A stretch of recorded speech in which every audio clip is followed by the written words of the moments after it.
Hello மக்களே, நம்ம ஆவலோடு எதிர்பார்த்த நாமினேஷன் முடிவுகள் வந்திருக்கு. இதை பார்த்த உடனே பயங்கரமான ஒரு ஷாக்கிங்காக இருக்கு. எதுக்காக சொல்கிறோம் அப்படின்னு பார்த்தீங்கன்னா, ஆல்ரெடி லாஸ்ட் வீக்கில் தான் பிக் பாஸ் அவர்கள் சொல்லிட்டாங்க, எந்த டீம் வின் பண்ணதோ அவங்களுக்கு நாமினேஷன் ப்ரீ பாஸ் கொடுக்கப்படும், எந்த டீம் தோற்குதோ அவங்களுக்கு டேரெக்டாக நாமினேஷனில் போயிடலாம் அப்படின்னு சொல்லிட்டு.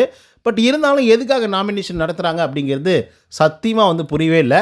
ஏதாவது ஒன்று டிஃப்ரெண்ட்டாக பண்ணணும் அப்படின்னு சொல்லி பண்ணுறாங்களா, இல்லை யார் மேலே அதிகப்படியான வன்மங்கள் இருக்குது அப்படின்றத காட்டணும் அப்படின்றதுக்காக பிக் பாஸ் அவர்கள் இப்படி ஒரு அரேஞ்ச்மெண்ட் பண்ணாரா அப்படிங்கிறது தெரியல. இதில் புதுவிதமாக வேறு யோசித்து நாமினேஷன்ஸ் பண்ணியிருக்காங்க. ஆக்சுவலாக இது மாதிரி நிறைய விஷயங்கள் இதுக்கு முன்னாடி பண்ணியிருக்காங்க, இதே மாதிரி கொடுத்து. ஓகேங்களா? ஸோ அதெல்லாம் எப்படி யாரெல்லாம் நாமினேட் ஆகிருக்காங்க அப்படிங்கிறத பற்றி இந்த வீடியோவில் முழுசாக பார்க்கலாம். ஸோ இந்த வீடியோக்கு போகிறதுக்கு முன்னாடி நம்மளோட சேனலை சப்ஸ்கிரைப் பண்ணாங்க, சப்ஸ்கிரைப் பண்ணி வச்சுக்கோங்க. பக்கத்தில் ஒரு பெல் ஐக்கான் இருக்கும், அதையும் ப்ரெஸ் பண்ணி ஹாலில் போட்டுக்கோங்க.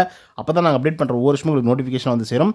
அதாண்டி இந்த வீடியோவுக்கு குறைஞ்சபட்சம் ஒரு 1000 லைக்கெலாம் எதிர்பார்க்குறோம். ஸோ லைக்கை போடுங்க, வீடியோ பாருங்கள். வாங்க இந்த வீடியோக்குள்ள போகலாம். முதல் விஷயம் என்ன அப்படின்னு பார்த்தீங்கன்னா, நான் முன்னாடியே சொன்ன மாதிரி லாஸ்ட் வீக்கில் யார் அந்த நெக்லஸை எடுத்து பதிக்க வைக்கிறாங்களோ அவங்களுக்கு அந்த டீமுக்கே பார்த்திங்கன்னா நாமினேஷன் ப்ரீ பாஸ் கிடைக்கும். அதெல்லாம் தாண்டி அதிலிருந்து கேப்டன்சி டாஸ்கில் எல்லாருமே விளையாடலாம் அப்படிங்கிற மாதிரி சொல்லியிருந்தாங்க.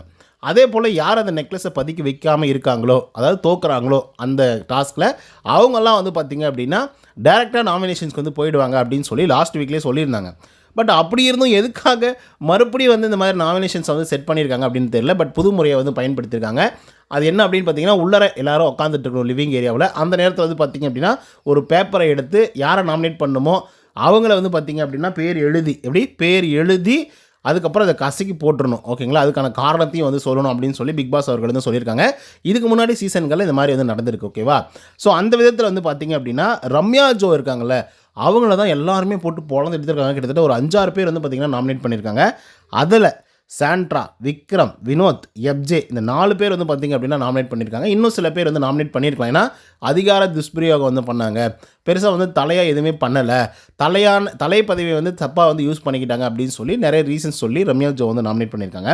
அதுக்கடுத்து திவ்யா கணேஷ் பார்த்திங்க அப்படின்னா கமருதினை போட்டு பொழந்துருக்காங்க.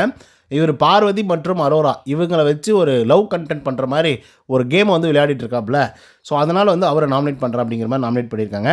அதுக்கப்புறம் ஆதிரை, எப்ஜே அவர்களை நாமினேட் பண்ணியிருக்காங்க. ரீசன் என்னென்னா உங்களுக்கு நல்லா தெரிஞ்சிருக்கும், விக்டிம் கார்டு பயன்படுத்தி என்ன வெளியே அனுப்பிச்சுட்டாப்புல. ஸோ அதனால் அவரை நாமினேட் பண்ணுறேன் அப்படின்னு சொல்லி நாமினேட் பண்ணியிருக்காங்க. சுபிக்ஷா அவர்கள் கொஞ்சம் மாறுதலாக சபரி அவர்கள் நாமினேட் பண்ணியிருக்காங்க.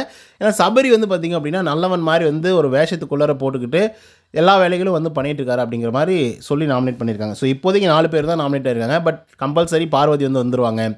அதுக்கப்புறம் சாண்ட்ரா அவர்கள் வந்துடுவாங்க. ஏன்னா இவங்கெல்லாம் ஆல்ரெடி லாஸ்ட் வீக்கில் தோற்று போன டீமு. ஸோ கண்டிப்பாக அவங்க எல்லாருமே பார்த்திங்கன்னா நாமினேஷனில் வரதான் போகிறாங்க. பட் இது ஒரு சின்ன விளையாட்டு மாதிரி தெரியுது. இல்லை அந்த நாமினேஷன் ப்ரீ பாஸை கேன்சல் பண்ணி, இல்லை நாமினேஷன் அந்த டேரக்ட் நாமினேஷனை கேன்சல் பண்ணி மறுபடியும் நாமினேட் பண்ணுங்கள் அப்படின்னு சொன்னாங்களான்னு தெரியல. ஆனால் நீங்கள் ப்ரோமோ பார்த்தீங்க அப்படின்னா கூட ஒன் சைடில் இருக்கக்கூடிய மக்களை மட்டும்தான் நாமினேட் பண்ணுற மாதிரி இருக்கும். அதாவது அவங்களுக்குள்ளே அவங்களே நாமினேட் பண்ணிக்கலாம் அப்படின்ற மாதிரியும், அண்ட் எதிர் டீம் இருக்காங்களே அவங்களும் நாமினேட் பண்ணலாம் அப்படிங்கிற மாதிரியும் கொடுத்துருக்காப்புல. ஸோ பார்ப்போம் யாரெல்லாம் நாமினேட் ஆகிருக்காங்க அப்படின்றத இன்னும் கொஞ்சம் விரைவில் தெரிஞ்சுக்கலாம். ஆனால் நைட் டைம் தான் நடக்க போகுது, பொறுத்திருந்து பார்ப்போம். ஓகே மக்களே, இதை பற்றின உங்களோட கருத்துக்கள் என்ன அப்படிங்கிறத கமெண்ட்ஸில் பதிவு பண்ணுங்கள்.